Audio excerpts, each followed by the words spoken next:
Where did man come from?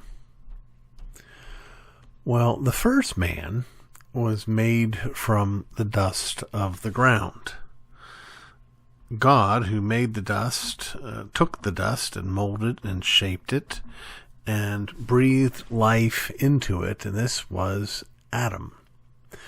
And at some point, Adam was put into a deep sleep, and a rib was taken from his side, and it was molded and shaped into the shape of a woman, and the first woman was created. That's where man came from. And the scripture says that God made man in his own image.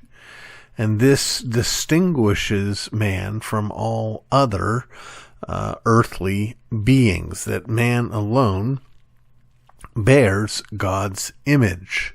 This is where man's dignity comes from. Now, I understand that there are many people who have a different perspective on where man came from. And I'm perfectly willing to give a hypothetical acknowledgement that it's possible that what I believe about where man came from could be mistaken. The dominant view on the other side is that man came from the primordial ooze, that somehow, some way, there was at one point a point of singularity, all of reality compressed through the power of gravity into virtual nothingness, which was eternally like this until one particular day it decided to explode. And when it exploded, out came a universe.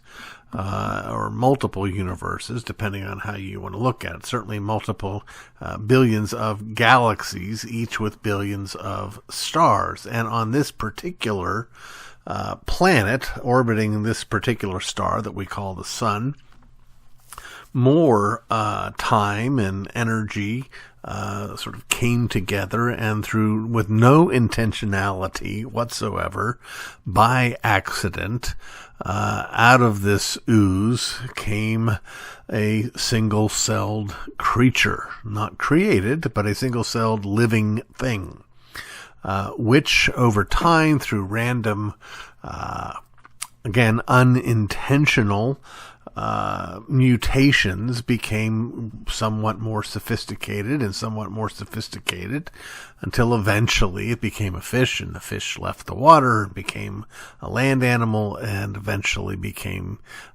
apes, and eventually became man. Now, I think that's profoundly difficult to believe, and it goes against basic logic, something coming from nothing. And in addition, the addition of information from nowhere, and a violation of entropy itself. So, yeah, I don't buy it. But here's the thing. I'm not here to argue whether or not which view is true. This is what I want to say, though, about these two competing views. One of them leaves man with absolutely zero dignity and meaning. Now, that doesn't make the other view true.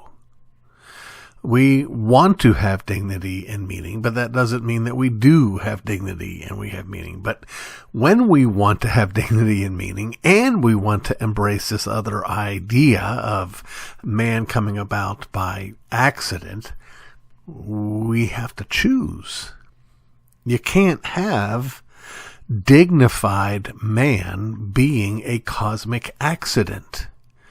You can't say that we matter when our very existence comes about through a long train of reality slipping on banana peels.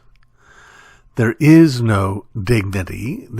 Can be no dignity if we are a random result of random processes involving random space, time, matter, and energy. You're going to have to choose.